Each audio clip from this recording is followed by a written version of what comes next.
खुलुमबाय आब'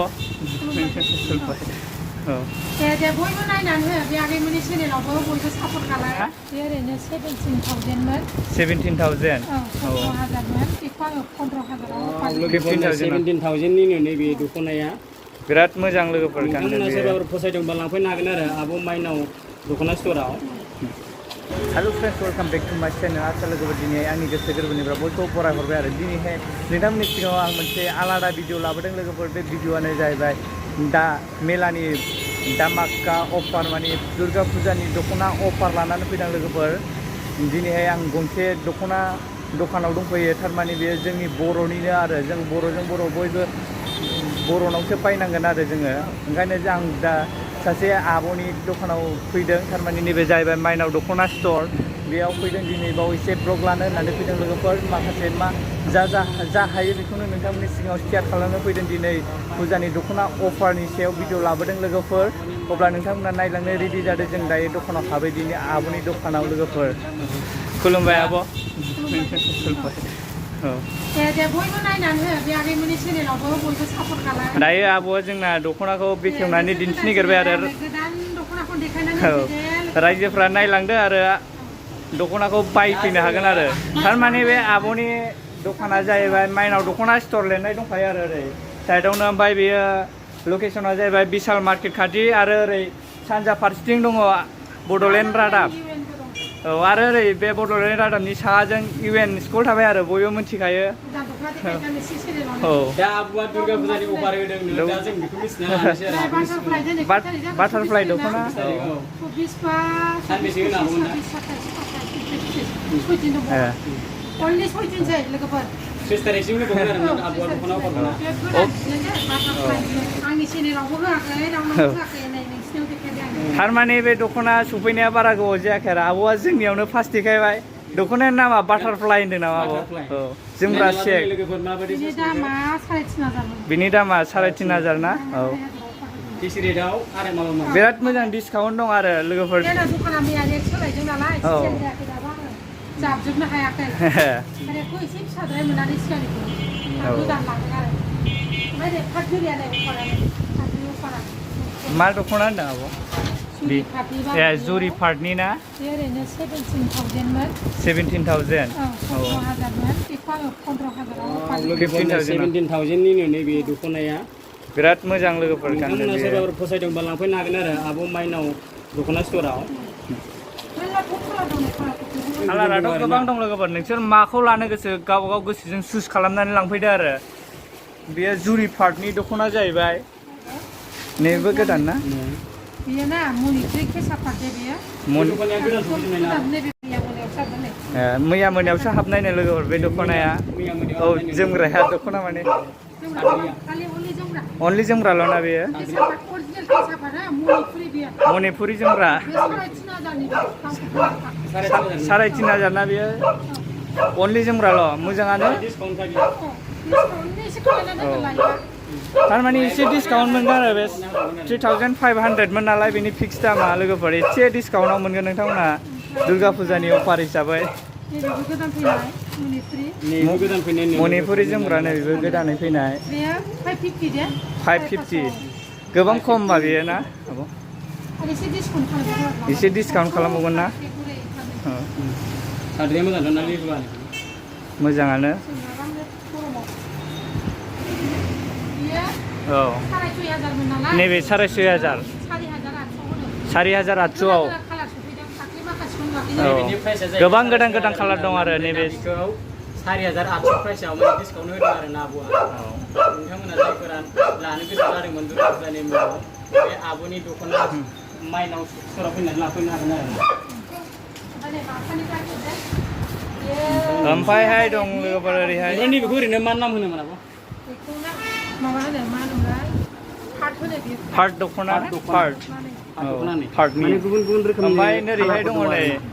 बिसोर बे दख'नाखौ मा होनोमोनलाय बिदुन ना माइदि गोनां ना आगर गुबै ना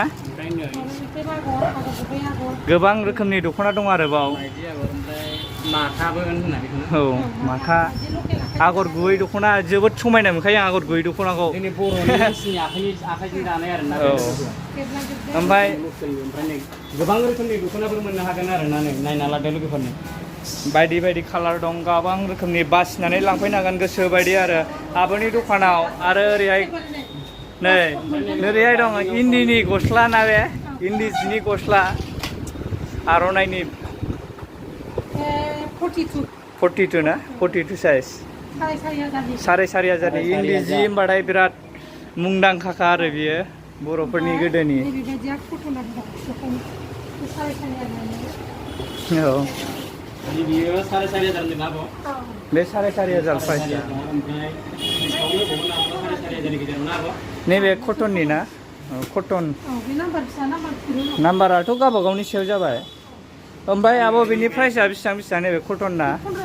1500 ना 1500 अनलि बिराद मोजां मोजां आर'नाइया बै हारसाफोरनाव बायबाथ' बिदि आर'नाइखौ मोजांखौनो मोना बिराद दाम खम खमनिखौ सुयो आरो हारसाफ्रा ओंखायनो जों बर'जों बर'नि दखानाव बायबा जों अरिजिनेल सिखौनो मोनो आरो ओमफ्राय ओरैहाय दङ औ औ दाखालि आब'नि भिडिअखौ जाय नायदों बे नुखाबाय जानांगौ नैबे दोननायखौ दाखालि अफार होदों आरो 2000आव होदोंना आब' 2000आव मोनलांगोन आरो बेखौ लांफैनो हागोन गोसो बायदि बासिनानै हाबानियाव इन्दिनि आर'नाइया बिराद गोनांथि आरो हौवा गोदाननि खर'आव खावखानायाव इन्दिनि आर'नाइ 1500 थाखा अनलि 1500 लोगोफोरनो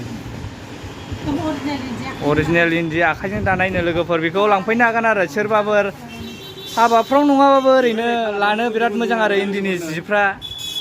अनलि 1500 जों मोननांगोन एसे डिसकाउन्ट मोनबावगोन खोमा ना आब' बेखौ एसेखौ औ गासिबो नै बायदि बायदि कालार दं आरो लोगोफोर बेखौ लांफैनो हागोन आरो औ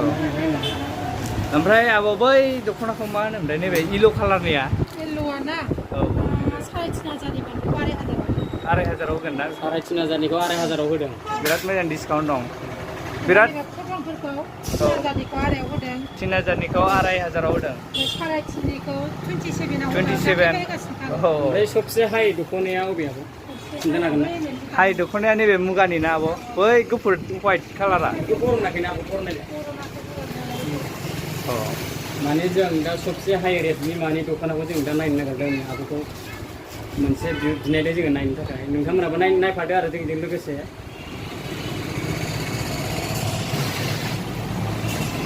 जायफोरा दख'ना मोजां गाननो लुबैदोंमोन गोसो जादोंमोन बे बिथांमोना नैबे आब'नि माइनाव स्ट'राव दख'ना स्ट'राव फैनो 20,000नि दख'ना लोगोफोर नायनानै ला माबायदि नैबे बेयो बारा ना नैबे जाहैबाय 20,000नि दख'ना होनो लोगोफोर नायनानै लानो हागोन आरो हाइ रेट आरो बे आब'नियाव बेनो हाइ ना आब' औ नैबे हाइ जाहैबाय थारमाने हाइसिन दंना औ दा जोङो नैबे हाइ रेट माने एसे माने हाइ रेटआव गोग्लैबाय आरो ना बेबो 25,000नि बेबो ओमफ्राय बेजों लोगोसे नायलांफादो आरो लोगोफोर मुगानि ना आब' अरिजिनेल मुगा आरो मुगा जुरि दख'ना मेक्सिमाम बेनि प्राइसआ बेसेबां आब' दा 25,000 औ माने लोगोफोर नैबे जाहैबाय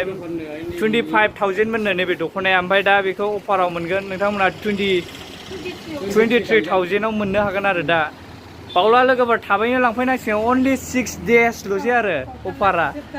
दुर्गा फुजानि अफारा जोबथारनोसै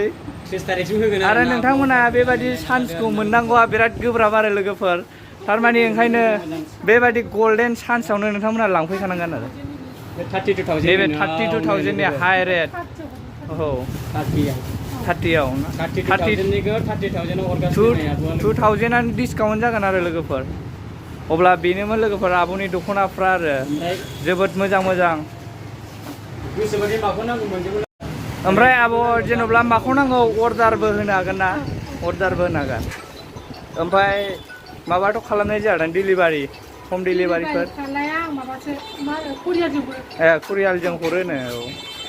बिदिनो इन्सटाग्रामफ्राव बिहरबा मोनगोन ना मोनगोन ना औ अनलाइनाव मोनखायो पेमेन्ट खालायग्रोनांगोन दे औ सिगाङाव पेमेन्ट खालामग्रोनांगोन थारमाने बै इन्सटाग्रामफोरजों बिहरनाय आरो अनलाइन पेमेन्ट औ औ सोरबा सोरबा बिदिनो लानो होननानै बिहरसै ओरैनो रिटार्न खालामफिनसै औ पेमेन्टखौबो हरा बेनिखायनो एडभान्स पेमेन्ट खालामग्रोब्रा जाय जाय अनलाइन अर्डारबो खालामनो हागोन आरो आब'नाव नि लोगोफोर बेयाव आब'नि दखानाव माबायदि मा रोखोमनि दख'ना नांगौ बेखौ गासिबो मोनजोबगोन आरो लोगोफोर ओमफ्राय आब' आङो मोनसे दख'नानि नाम खोनादोंमोन दा माबा सिजौ दख'ना ओंखारदों होनदों नामा ओमफ्राय बे गैथ'वा नामा आब' दङ ना सिजौ दख'नानो लोगोफोर ओरैबायदि फेमास जागासिनो ना बे दा सिजौ फिल्मजों लोगोसे सिजौ दख'नाया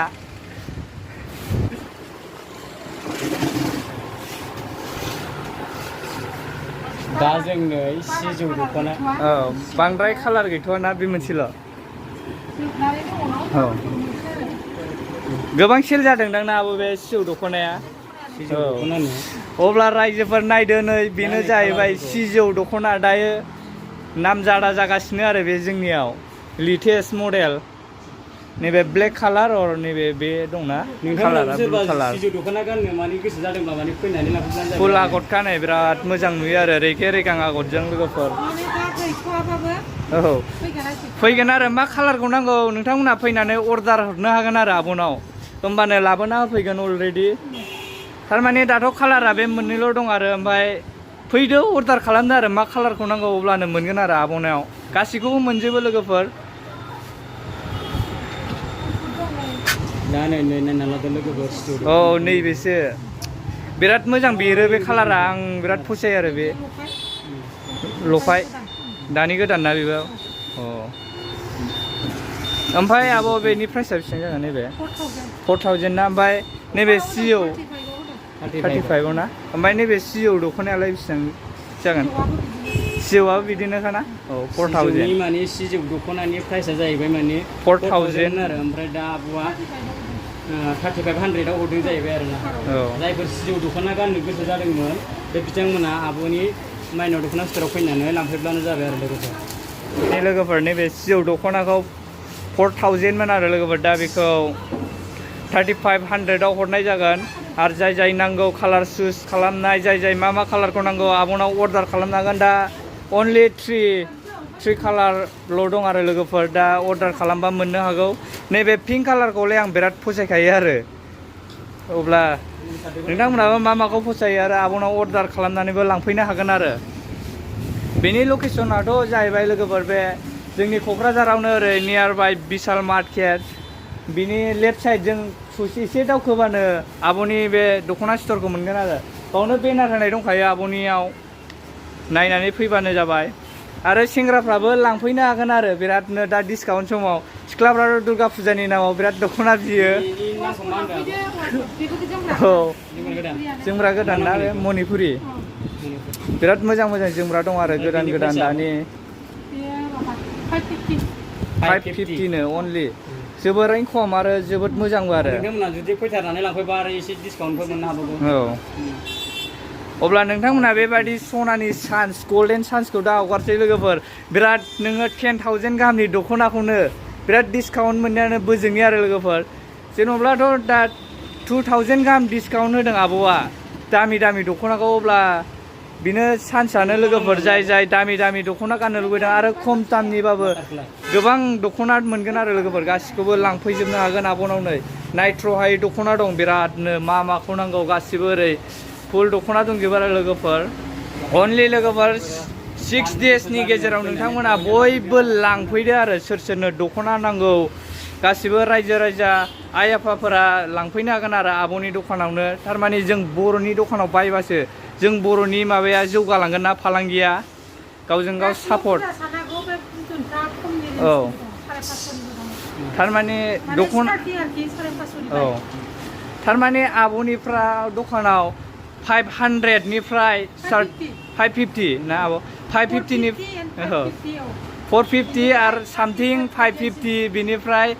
32,000 सिमनि दख'ना दं आरो आब'नाव गोबां खमनिफ्राय आरो गोबां हाइ रेटसिम दख'ना मोननाय जागोन आरो आब'नि दखानाव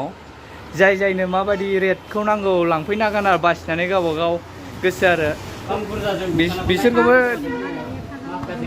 1000नि हरगोन ना आब'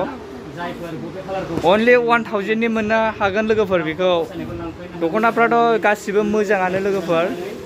नैबेबोथ' बिराद मोजां माख्रि आगर ना बे बेखौ बेसेबां हरगोन आं 1400नि मोननो हागोन लोगोफोर बेयो 1600मोन आरो एसे डिसकाउन्टआव मोनगोन आरो नैबेलाय मा आगर होना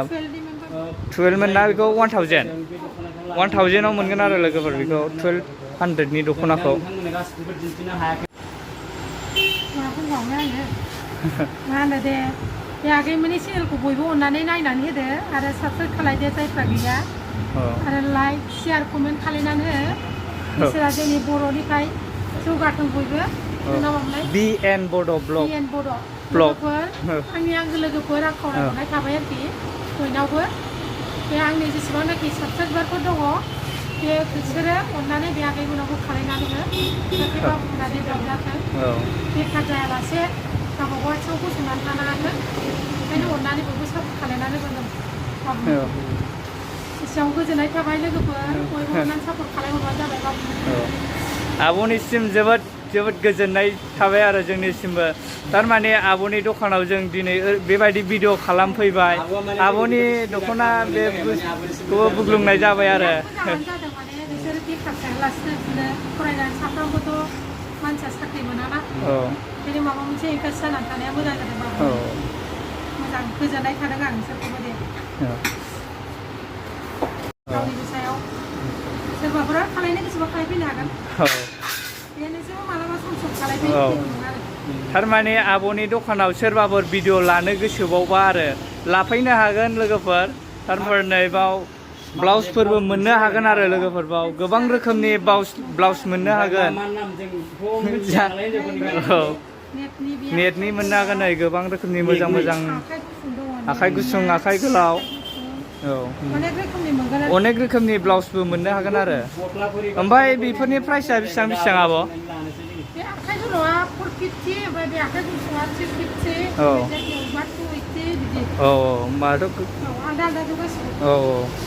खमानो लोगोफोर रेटआ लांफैनो हागोन आरो जाय मागाव फसायो गोसोबायदि गावनि मेगनजों बासिनानै लांफैनाय बायदि जायाना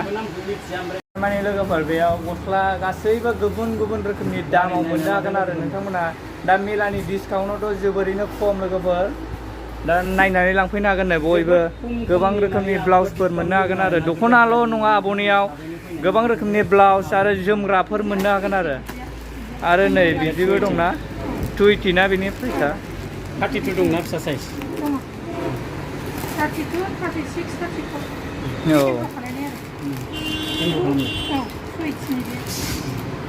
ओमफ्राय नै लोगोफोर नायनो एमब्र' सुनाय ना आब'आनो बानायो नामा बेखौ गोदान डिजाइन ना 280 ना बेयो गोदान डिजाइन लोगोफोर 250आव मोननो हागोन आरो बेखौ डिसकाउन्टआव अब्ला लोगोफोर दख'नाखौ नायनानै नोंथांमोना माबायदि मोनखो माबायदि मोनाखै गासैबो कमेन्ट्स खालामदो आरो लोगोसे आब'नि दखानाव बयबो फैनानै लांफैदो आरो ओमफ्राय आब' दाथ' अनलाइन अर्डार होनो थाखाय नों कन्टेक्ट नाम्बार होजागोन नामा होजागोन ना बुंहरनो हागोन नामा आब' कन्टेक्ट नाम्बारखौ नोंनिखौ गोसोआव दङ 8638000964 लोगोफोर बे नाम्बाराव कन्टेक्ट खालामनानै आब'नाव कन्टेक्ट खालामनो हागोन आरो दख'नाफोरखौ नांगौबा आरो माखौ नांगौ बे नाम्बाराव कल खालामनानै नोंथांमोना बुकिं खालामहरनो हागोन आरो लोगोफोर अब्ला लोगोफोर नोंथांमोना दिनै बे आब'नि दखानखौ नायनानै माबायदि मोनदों माबायदि मोनाखै बयबो कमेन्ट्स खालामदो आरो बयबो शेयार खालामनानै होदो जाहाथे आब'नि दखानखौ बयबो मिन्थियो नायगिरिफोरा गासिबो मिन्थियो आरो आब'खौ बयबो सिनायो आरो जाहाथे आब'नि दखानाव बयबो लांफैयो आरो बे दख'ना जोमग्रा गासैबो नांगौ बुस्थुफोरखौ हिन्जावफोरनि गहेना आरो हौवाफोरनि आर'नाइनि गस्ला बायदिसिना गासैखौबो मोनजोबनाय जायो आब'नि दखानावनो नोंथांमोना बयबो लांफैनो हागोन आरो जों बर'जों बर' बयबो माबालायबासो फालांगिया बर'नि फालांगिया बर'जों बर' बायलायबासो जौगायो गुबुन हारियाथ' बाहा बायनो जोंनिखौ बाया जों गुबुन हारिनियावसो बायो मानसिफ्रा बेनिखायनो जों गुबुन हारिनाव लायालासिनो जों बर'निनो दखान नागिरनानै थिग नैबे आब'मोन बायदि बिदि बिथांमोननि बायदि दखानाव नागिरनानै बायफै रायजोफोर नोंथांमोना अब्लासो जों बर'जों बर' जौगागोन आरो बयबो गोजौ थाखोआव गाखोलांनो हागोन आरो बर'फ्रा बिजनेस लेभेलाव बयबो गोजौ थाखोआव मोनहैगोन लोगोफोर बेनिखायनो जों आब'नि दखानाव बयबो फैथार आरो खनसेबाबो फैनानै लांफैथार लोगोफोर आरो दायो दुर्गा फुजानि अफारा जाहैबाय अनलि 6 डेजल'सै लोगोफोर नोंथांमोनहा बे 6 डेजनि गेजेरावनो आंनि भिडिअखौ जाय जाय नायदों नोंथांमोनहा लांफैदो आरो आब'नो खिन्थानो हागोन आरो बिएन बड' ब्लगनि भिडिअनिफ्राय नायदों होननानै आब'नि सिगाङाव रायज्लायफैनो हागोन आरो लोगोफोर आब'नो खिन्थाफैबानो जाबाय अब्ला लोगोफोर भिडिअखौ आं बावनो फोजोबनोसै बारा गोबाव खालामला दिनैहाय आब'नि दखानाव बेबायदि दख'नानि माखासे जा हायो बेखौ दिन्थिनो हाबाय लोगोफोर बे खाबुखौ मोननायनि थाखाय आब'निसिम आंनि गोसो गोरबोनिफ्राय गाहाम हामलायनाय जासिहरबाय आरो आब'निसिम रोजा रोजा साबायखर थाबाय आरो दिनैहाय बेबायदि दख'नानि भिडिअ लाबोनो मोननानै आरो आब'आ जोंनो बेबायदि खाबुखौ होनायनि थाखाय गोजोननाय थाबाय आब'निसिम साबायखर बावहरो आं बेखौनो अब्ला लोगोफोर भिडिअआ बेखिनियानोमोन बयबो शेयार खालामनानै होदो आब'नि बे दखानखौ आरो लोगोसे आंनि चेनेलखौबो जाय जाय साबस्क्राइब खालामाखै साबस्क्राइब खालामदो लोगोफोर अब्ला भिडिअखौ आं बावनो फोजोबनो जासिगोन उन भिडिअखौ थाबैनो नुफिनगोन लोगोफोर अब्ला बाय बाय